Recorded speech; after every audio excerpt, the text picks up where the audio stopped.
السلام علیکم۔ حضرت علامہ عبداللہ بن اسد اپنی ایک کتاب میں ایک نوجوان کا واقعہ لکھتے ہیں اور کہتے ہیں کہ ایک نوجوان شخص تھا جو بہت خوبصورت تھا اور ہر وقت اس سے مشک اور عنبر کی خوشبو آتی رہتی تھی۔ اگر وہ کہیں سے گزرتا یا کوئی اس کے پاس سے گزرتا تو اس سے بہت پیاری خوشبو آتی تھی۔ تو ایک دن ایک شخص نے پوچھا کہ آپ نے یہ خوشبو کہاں سے خریدی ہے، کتنے میں خریدی ہے؟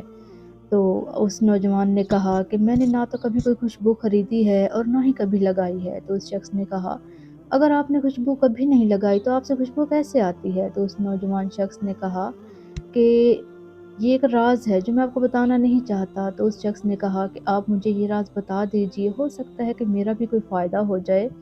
تو اس نوجوان نے اپنا واقعہ سنایا اور اس نے کہا کہ میرے باپ تاجر تھے اور میں اپنے باپ کے ساتھ دکان پر بیٹھا کرتا تھا، اور ایک دن ایک بڑھیا آئی سامان لینے کے لیے۔ اس نے کچھ سامان خریدا اور اس نے کہا کہ اپنے لڑکے کو میرے ساتھ بھیج دو تاکہ میں سامان کی قیمت ادا کر دوں۔ تو میرے باپ نے مجھے اس بڑھیا کے ساتھ بھیج دیا، اور جب میں اس کے گھر پر پہنچا تو اس کا گھر جو تھا بہت ہی خوبصورت تھا، اور اس خوبصورت گھر میں ایک کمرہ تھا جو کمرہ بہت ہی خوبصورتی سے سجا ہوا تھا، اور سجے ہوئے کمرے میں ایک بہت ہی خوبصورت لڑکی بیٹھی تھی جو مجھے دیکھتے ہی میری طرف متوجہ ہوئی کیونکہ میں بھی خوبصورت تھا، اور اس نے مجھے اپنی طرف بلایا تو میں نے اس کی خواہش پوری کرنے سے انکار کر دیا۔ اس نے مجھے اپنی طرف زبردستی کھینچا تو میرے اللہ نے میرے دل میں ایک بات ڈال دی فوراً۔ تو میں نے اس سے کہا کہ مجھے قضائے حاجت کے لیے جانا ہے۔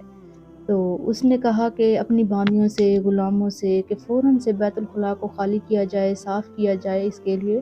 تو وہ نوجوان کہتا ہے کہ میں قضائے حاجت کے لیے بیت الخلاء میں چلا گیا، اور وہاں پر جا کر میں نے خود ہی اپنے ہاتھوں سے اپنی خواہش کو پورا کر کے نجاست کو اپنے بدن پر، اپنے کپڑوں پر مل دیا۔ اور جب میں باہر آیا اس حالت میں، تو اس عورت نے جب مجھے اس حالت میں دیکھا تو اسے مجھ سے نفرت ہو گئی، اور اس نے کہا کہ اسے فوراً یہاں سے نکال دو کیونکہ یہ تو کوئی پاگل لگتا ہے۔ اور میں وہاں سے نکلا تو میرے پاس ایک درہم تھا، اور میں نے اس درہم سے ایک صابن خریدا اور ایک نہر میں جا کر میں نے غسل کیا، اپنے کپڑے دھوئے اور دوبارہ سے اپنے کپڑے دھو کر پہن لیے، اور میں واپس آ گیا۔ جب رات ہوئی اور میں رات کو سویا تو میری خواب میں ایک فرشتہ آیا جس نے مجھے مبارکباد دی اور کہا کہ تمہارے لیے جنت کی بشارت ہے، تم نے گناہ سے بچنے کے لیے جو تدبیر اپنائی تھی وہ بہت اچھی تھی، جس کی وجہ سے تمہیں یہ خوشبو دی جا رہی ہے، اور اس خوشبو کو میرے بدن پر، میرے کپڑوں پر لگا دیا گیا، جو کہ آج تک میرے بدن سے آتی ہے، میرے کپڑوں سے آتی ہے۔ یہ خوشبو میں نے خود نہیں خریدی بلکہ میرے اللہ نے مجھے دی ہے۔